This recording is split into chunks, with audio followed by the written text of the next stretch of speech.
ওবায়দুল কাদের তিনি একজন learned politician, বলা চলে সিনিয়র পলিটিশিয়ান। এই রকমের ভোগাস কথাবার্তা বলে, এই রকমের মিথ্যাচার কথাবার্তা বলে যে 2018 সালে যারা আন্দোলন করেছিল তাদের 31 জন বিসিএস পরীক্ষা উত্তীর্ণ হয়নি। একেবারে ঢাহা মিথ্যা কথা। আমি পরীক্ষাই দেইনি। আমাদের আন্দোলনরত নেতা যারা ছিল রাশেদ, মামুন, ফারুক, কেউ আমরা বিসিএস পরীক্ষাই দেইনি। কারণ 18 সালে আমরা আন্দোলন করেছিলাম, সেই সময় বিস্তর আলাপ আলোচনা হয়েছে, দফায় দফায় সরকারের উচ্চ পর্যায়ের প্রতিনিধিদের সাথে আলোচনা হয়েছিল। শেষ পর্যন্ত জনপ্রশাসন সচিবকে প্রধান করে 7 সদস্য বিশিষ্ট একটা কমিটি করেছিল, যে সেই কমিটিকে প্রতিবেদন দেওয়ার জন্য। তারা দ্রুত সময়ের মধ্যে প্রতিবেদন দিয়ে বলেছিল যে বর্তমান প্রেক্ষাপটে মেধার ভিত্তিতেই প্রশাসনের নিয়োগ দেওয়া উচিত। তারপরেও তারা প্রথম থেকে দ্বিতীয় শ্রেণীতে, যেটা বর্তমান নবম থেকে 13তম গ্রেডের কোটা বাতিল করে এখানে সরাসরি মেধায় নিয়োগ দেওয়া হবে, আর তৃতীয় চতুর্থ শ্রেণীর নিয়োগগুলোতে সেখানে কোটা থাকবে। অনেকে আংশিক জানে কোটার বিষয়ে, আংশিক যায় না। প্রথম দ্বিতীয় শ্রেণীর চাকরিগুলোতে 56% কোটা আছে, দ্বিতীয় তৃতীয় শ্রেণীতে 70%-এর মতো কোটা আছে, প্রাইমারিতে প্রায় 96% কোটা, রেলওয়েতে 82% কোটা, বিসিএস এর পরে যে নন ক্যাডার হয় সেখানে প্রায় 70% কোটা।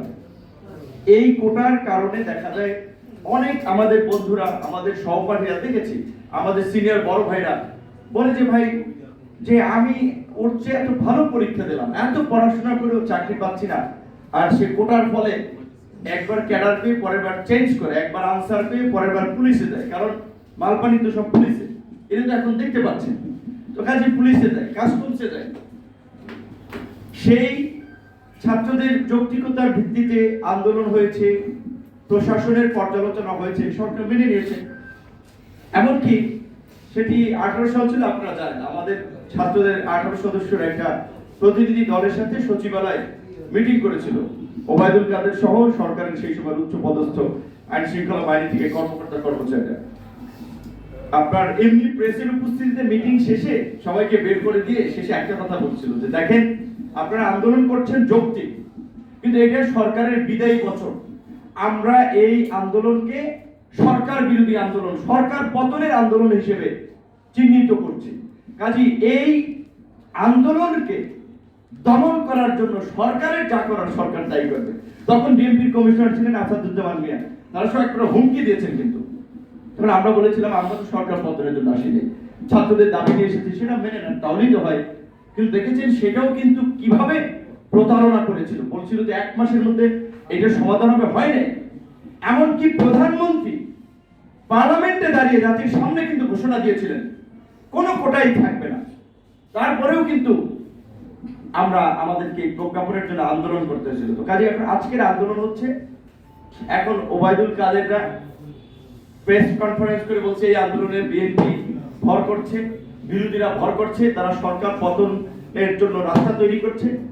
দেখেন ছাত্ররা, আমি জানি এই ছাত্রদেরকে, এই তরুণদেরকে যদি আপনি বলেন যে তোমরা ওইখান থেকে এই ফাঁসিবাদের পতনের আওয়াজ তুলো, এই তরুণদের মগজ দীর্ঘদিন ভাবে এতটা বিরাজনীতিকরণ করা হয়েছে, দেশ জাতি সমাজের মূল ভাবনা থেকে তাদেরকে পাঠ্যপুস্তক বলেন কিংবা সমাজের রীতিনীতি বলেন, এতটাই তাদেরকে বাইরে রাখা হয়েছে। এদের মগজে ভোট, নির্বাচন, গণতন্ত্র এই বিষয়টা অতটা কাজ করবে না। তারা এই কোটা দাবি তুলেছে, সরকার মেনে নিলে সরে যাবে। তা আমরা বলছি যে সরকার মেনে নেন, তার সরকার কেন মেনে নিচ্ছে না? বরঞ্চ প্রধানমন্ত্রী চীন সফরে গিয়েছেন 4 দিনের জন্য, যাওয়ার আগে একটু উস্কানি দিয়ে গেলেন না যে এই আন্দোলনের কোনো যৌক্তিকতা নেই। আপনি বিচারিতা কেন করছেন? আপনি কোন মুখে দুই কথা বলছেন, যেখানে আপনি এই আন্দোলনের প্রেক্ষাপটে দাবি মেনে নিলেন, আবার বলছেন যে যারা আন্দোলন করছে তারা কি চাকরি করেছে, বিসিএস দিয়েছে? এবং ওবায়দুল কাদের তিনি একজন লার্নেড পলিটিশিয়ান, বলা চলে সিনিয়র পলিটিশিয়ান। এই রকমের ভোগাস কথাবার্তা বলে, এই রকমের মিথ্যাচার কথাবার্তা বলে যে 2018 সালে যারা আন্দোলন করেছিল তাদের 31 জন বিসিএস পরীক্ষা উত্তীর্ণ হয়নি। একেবারে ঢাহা মিথ্যা কথা। আমি পরীক্ষাই দেইনি। আমাদের আন্দোলনরত নেতা যারা ছিল রাশেদ, মামুন, ফারুক, কেউ আমরা বিসিএস পরীক্ষাই দেইনি। কারণ আমরা তো একটা রাজনৈতিক প্রক্রিয়ার মধ্যে এসেছি যে না, শুধুমাত্র এই কোটার সংস্কার করে তো হবে না। এই যে আমাদের ছাত্র বন্ধুরা আন্দোলন করছে, তাদের উদ্দেশ্যে আমি বলবো যে এই আন্দোলনের মধ্যেই দেখেন কোটা নিয়ে আমরা আন্দোলন করছি। কোটা সংস্কারের মতো কিছু চাকরির জন্য পদ খুলবে, বা এই 30টা পিএসসির আন্ডারের পরীক্ষার প্রশ্নপত্র ফাঁস হয়েছে, সেটার জন্য এখন পিএসসি ড্রাইভার আরো বেশ কয়েকজন কর্মকর্তা গ্রেপ্তার হয়েছে। তো কোটাও যদি যায়, এইভাবে যদি প্রশ্ন ফাঁস হতেই থাকে, তাহলে মেধাবীরা চাকরি পাবে, তাদের মূল্যায়নটা কোথায়? সরকারি চাকরিতে 20 লক্ষ পদ আছে, 4.5 লক্ষ পদ খালি আছে। এই 4.5 লক্ষতে 1 মাসের মধ্যে নিয়োগ দিলে আপনারা 4.5 লক্ষ চাকরি পাবেন। এই যে আমাদের দেশে বর্তমানে প্রায় 42 লক্ষ উচ্চ শিক্ষিত তরুণ, সবার কি কর্মসংস্থান হবে? তো আমি আমার তরুণ বন্ধুদেরকে এটাই বলবো, আমরা সে সময় বুঝি নাই, আমাদের গাইডলাইন দিতে পারে নাই, আমাদের পরামর্শ দিতে পারে নাই, আমরা আপনাদেরকে পরামর্শ দিচ্ছি, আমরা আপনাদের পাশে আছি, এবং আমার দৃঢ় বিশ্বাস সমস্ত জাতীয় নেতৃবৃন্দ আপনাদের পাশে আছে। কারণ এই আন্দোলন শুধু ছাত্রদের আন্দোলন না, ছাত্রদের বাবা মায়ের আন্দোলন, ছাত্রদের ভাই বোনের আন্দোলন, ছাত্রদের অভিভাবকদের আন্দোলন।